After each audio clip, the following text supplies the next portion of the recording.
Hello दोस्तों, आज का हमारा शीर्षक है सबसे बड़ा दानी कौन।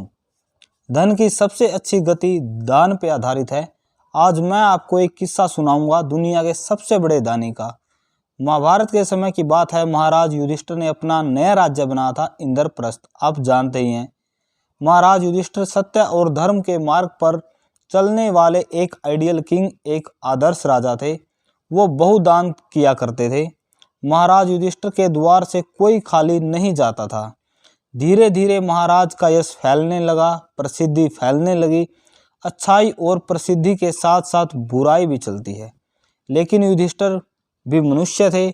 बहुत सारा दान करते थे और चारों तरफ दरबारी गुणगान में लगे रहते थे कि संसार में आपसे बड़ा कोई दानी है ही नहीं, बाकी सब बेकार है।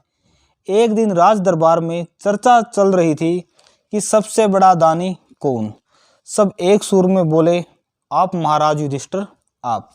लेकिन उसी सभा में इस संसार को संचालित करने वाले कृष्ण मोहन कन्हैया भी बैठे थे।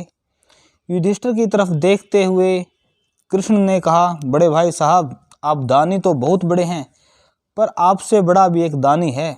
उसकी टक्कर में आप अब तक नहीं पहुंचे। सब चकित कि कौन। भगवान ने मुस्कुराते हुए कहा, कर्ण। महाराज युधिष्ठिर ने कहा, द्वारकाधीश, आपकी इच्छा ही हमारे लिए आदेश है, लेकिन मुझे नहीं लगता कि दान देने में कर्ण से कुछ कम हूँ। भगवान मुस्कुराए और कहा कि धर्मराज युधिष्ठिर, धैर्य रखिए। दुनिया में हर बात की परीक्षा होती है। आपके दान की और उसके दान की परीक्षा का भी समय आ ही जाएगा। ऐसा ही हुआ। कुछ दिन बाद राज्य में मूसलाधार बारिश हुई। सब तरफ पानी ही पानी हो गया, खाने को कुछ शेष नहीं। बारिश के दौरान ही युधिष्ठिर अपने दरबार में बैठे हुए थे कि एक साधु का आगमन हुआ। महाराज युधिष्ठिर खड़े हुए, प्रणाम किया और कहा कि प्रभु बताइए, क्या प्रयोजन है। साधु ने कहा कि राजन, तुम मुझे क्या दोगे? मैं तो संसार के मोह माया से ऊपर उठ गया हूँ।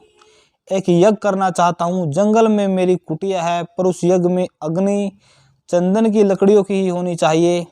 ऐसा अनुष्ठान का प्रयोग है, तो मुझे चंदन की कुछ सूखी लकड़ियां दिला दो। युधिष्ठिर ने कहा, बहुत छोटी सी बात है, अभी प्रबंध करवाता हूँ। उन्होंने सेवकों से कहा कि भाई चंदन की लकड़ियां लाओ और महाराज को जितनी चाहिए दे दो। थोड़ी देर बाद सेवक आए, लेकिन खाली हाथ, और कहा, प्रभु, चंदन की लकड़ी तो मिली नहीं, क्योंकि राज्य में 4 मास से बारिश है, इसलिए सभी लकड़ियां भीगी हुई हैं। दरबार में चेहरों पर चिंता की रेखाएं आ गई। महाराज युधिष्ठिर ने परिस्थिति भापी और कहा कि भाई ऐसा करो, जो हमारे महल में चंदन की लकड़ियां रखी होंगी प्रयोग के लिए, वो लाके इनको दे दो। तो पता चला कि वो सब भी खत्म हो चुकी हैं। तो महाराज युधिष्ठिर ने क्षमा मांगते हुए कहा कि साधु महाराज, मैं आपसे क्षमा चाहता हूँ कि मैं आपको आपका दान नहीं दे पा रहा हूँ। साधु ने कहा कि कोई बात नहीं। तभी कृष्ण भगवान बोले कि सुनिए महाराज, इनसे थोड़ा बड़ा दानी इनके आगे रहता है, कर्ण नाम है उसका, जरा उससे भी मिल लीजिए, हो सकता है कि बात बन जाए आपकी। साधु ने कहा, यह भी ठीक है, सुना तो उनके बारे में भी बहुत है, तो उनके वहाँ भी चला जाता हूँ। अब जब चलने लगा साधु महाराज, तो युधिष्ठिर के दिमाग में बड़ा खलल हुआ और कहा, आपने कह तो दिया, लेकिन जब कहीं है ही नहीं चंदन की लकड़ियां, तो कर्ण कहाँ से देगा। हम और आप भी चलते हैं। वो दोनों भी वेश बदलकर उनके पीछे पीछे चले। पहुंचे तो वहां साधु ने कर्ण से कहा, महाराज, मुझको चंदन की लकड़ियां चाहिए ताकि मैं यज्ञ कर सकूं।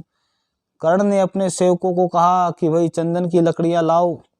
सेवक बोले, जी जंगल में बारिश है, यानी कि वो भी वहीं खड़े हैं जहाँ युधिष्ठिर खड़ा था कि सूखी लकड़ियां है ही नहीं।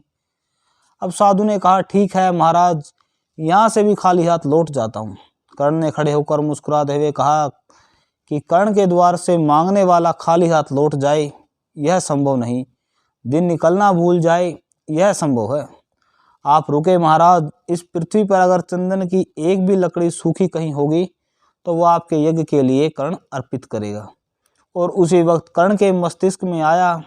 उसने अपने सेवकों से कहा कि सुनो, मैं और महारानी जिस कक्ष में सोते हैं, उस कक्ष के खंबे, छत, लकड़ियां चंदन की हैं। मैं रोज देखता हूँ और उसकी सुगंध अनुभव करता हूँ, तो मैं आदेश देता हूँ कि मेरे शयन कक्ष के सारे दरवाजे खिड़कियाँ उतार कर तोड़ दिए जाए और महाराज को अर्पित कर दिया जाए, ताकि ये अपना यज्ञ कर सके। यही हुआ। कर्ण का शयन कक्ष ध्वस्त किया गया और वो लकड़ी साधु महाराज को यज्ञ के लिए दे दी गई। पास में भेष बदले खड़े हुए कृष्ण ने मुस्कुराते हुए कहा, महाराज युधिष्ठिर, महल के द्वार और खिड़कियां तो आपकी भी चंदन की लकड़ियों से बने हुए थे, लेकिन आपके पास वो दृष्टि और मन नहीं था जो दानवीर कर्ण के पास है। महाराज युधिष्ठिर निःशब्द थे। उन्होंने हाथ जोड़कर कृष्ण के सामने क्षमा याचना की और उस समय स्वयं ने ही संसार के सबसे बड़े दानी के रूप में कर्ण की घोषणा कर दी। इस कथा का सार यही है कि सबसे बड़ा दान वह नहीं जो आप आसानी या सहजता से दे सके। अक्सर लोग अपने घर में काम न आने वाली वस्तुएं अपने सेवकों को दान के रूप में दे देते हैं। यह कोई दान नहीं, लेकिन उन सेवकों को वो आवश्यकता है जो आपके भी काम आता है। अगर आप अपना काम रोककर उन्हें दे सकते हैं, उनको प्राथमिकता दें समझकर, तब आप दानी कहलाएंगे। आप अपनी सुविधा को असुविधा में बदलकर समस्त दायरों से उठकर अपने शयन कक्ष की खिड़कियां तक उतार कर अगर किसी के यज्ञ को मंगल कर सकते हैं, तभी आप दानवीर कर्ण कहला सकते हैं। धन्यवाद।